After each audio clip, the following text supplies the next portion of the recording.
All right, welcome to the Explainer. Today, we're diving into something that really affects all of us, how we learn.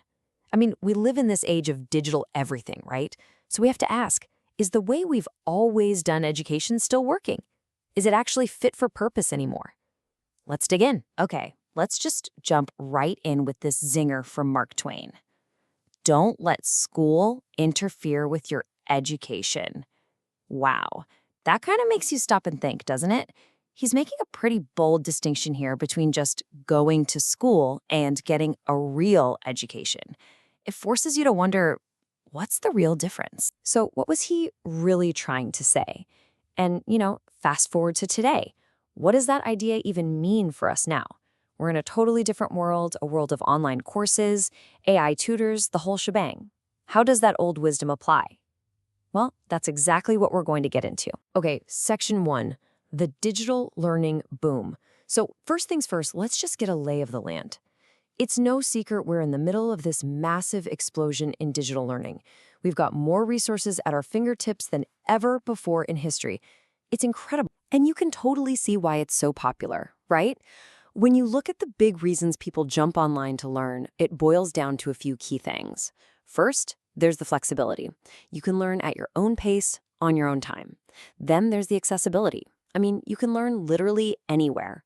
And of course, the big one, cost. It's often way, way cheaper than going the traditional route. And the amount of stuff out there is just mind-boggling.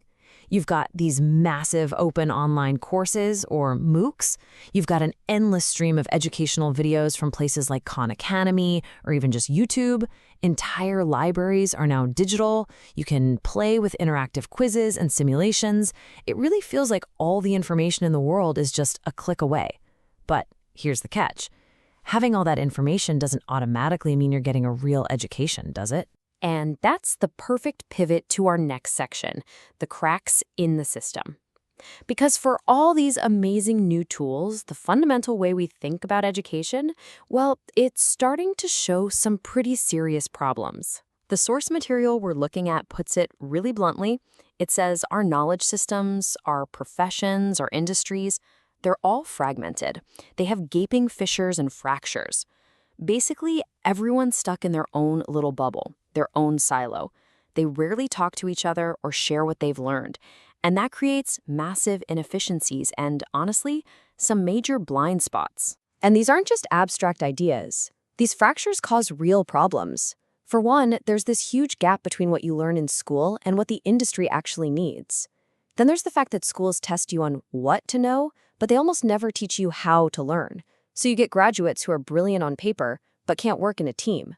And you see whole professions just reinventing the wheel over and over because they're not talking to each other. And, a lot of traditional universities, they seem to get by on their brand name and prestige, not necessarily on how well they actually teach. This comparison right here really nails it. Think about our education system. It's often like a top-down system, kind of like a dictatorship. It can act fast, sure, but it's super rigid, it's brittle, and when it's put under pressure, it just breaks. Now look at the other side, a bottom-up system, more like a democracy. It's flexible, it's resilient, it has breathing room, and that allows for real collaboration and creativity to bubble up from within. So, if the old way is broken, what do? That brings us to section 3, a new way to learn. The answer seems to be in a completely different approach, a much more integrated way of learning that doesn't separate the mind from the body. Let's take a look at what this new model is all about. Okay, so the first big piece of the puzzle is this idea of functional education. And the name says it all, really. Forget just learning abstract theories for the sake of it. This is about learning things that are actually useful in your real life. It's about knowledge that crosses different fields and directly helps you with your job, your hobbies, even the sports you play. Then you've got whole mind learning. Now, this is a cool concept. The idea is simple. We learn so much better when we use our whole selves. That means all 5 senses, our emotions, and our brain power too. When you can connect something new to what you already know and feel, it sticks in your memory so much better. It's not just floating around in your head, it's anchored. And here's a way to actually put this stuff into practice. The flipped classroom. You've probably heard of this. It totally flips the old model on its head. Instead of a teacher just lecturing from the front, the sage on the stage, students get the lecture material at home. Then class time becomes this awesome hands-on workshop where you're actually solving problems, asking deep questions, and working together. It's active, not passive. And this quote really sums up the whole philosophy. Body and mind can no longer be treated as separate entities. They are flip sides and part of the same whole that need to be educated and trained together. It's so powerful. You can't just train your brain in a vacuum. Real, deep learning happens when you bring it all together. Intellect and action, mind and body. Okay, so this all sounds great, in theory. But what does it actually look like? How does this stuff work in the real world? That brings us to section 4, putting learning into practice. Let's check out a couple of really clear examples. Okay, first up, parkour. Now, you might see this and just think it's a bunch of cool-looking stunts, but it's a fantastic example of functional learning in action. You're not just training your body, you're training your mind to see the world differently. You have to solve physical puzzles in real time, think creatively about your environment, and build serious mental agility. It's problem-solving through movement. Or how about self-defense? Again, this goes way beyond just learning a few moves. It's about building real confidence, developing situational awareness, and empowering yourself.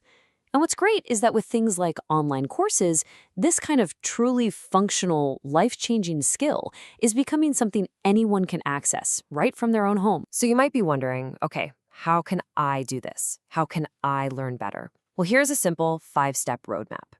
Create a schedule. Set clear goals. Actively engage with the material. Don't just read it, take notes, do the exercises. Use a bunch of different resources, not just one, and find a community, even an online one, for support. You see the pattern here, right? It's all about being an active participant in your own education, not just a passive sponge. All right, for our final section, your future, your mind, let's zoom way out. Because this isn't just about better study habits. We have to ask, why is this change in how we learn so incredibly important, like right now? Well, it has everything to do with the future of work and what it even means to be intelligent. The source we're looking at uses a pretty intense phrase, the AI tsunami. And look, this isn't some science fiction prediction for the future. It's happening right now.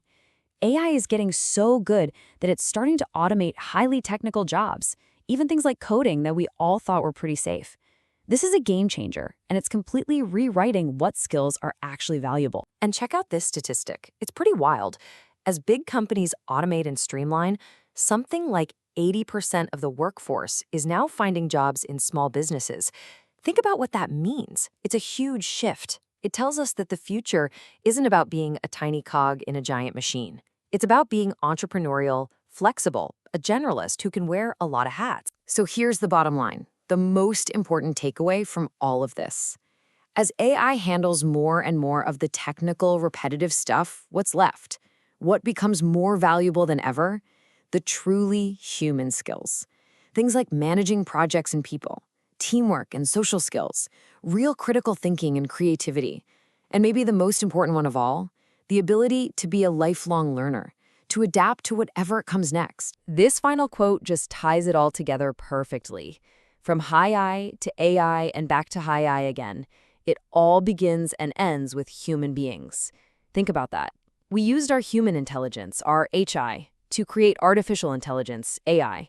But AI isn't the end of the story. The reason for it, the way we use it, the big why behind it all, that brings us right back to human intelligence. It always starts and ends with people. And that leaves us with this one final, massive question to think about.